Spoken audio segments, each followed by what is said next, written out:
Ефим, или кто-то побежал. Красный побежал.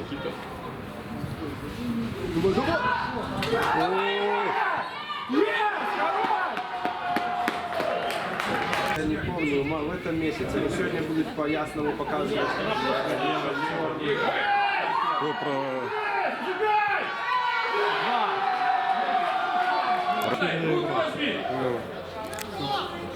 Что одних не получается, что никто не... Ой, молодец, давай!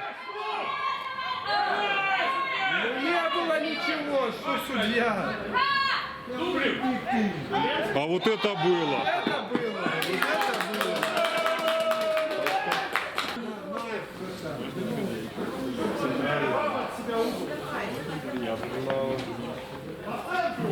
Судья смести. Того только второй тайм, подожди, пенальти бил. Кто такой?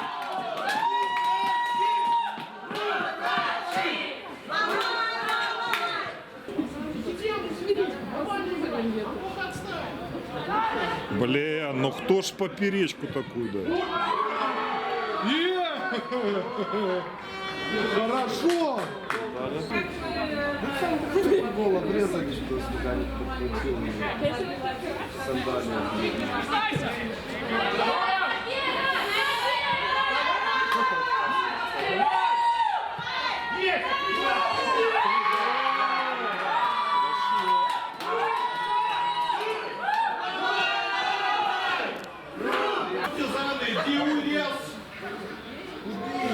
Сам туда иди.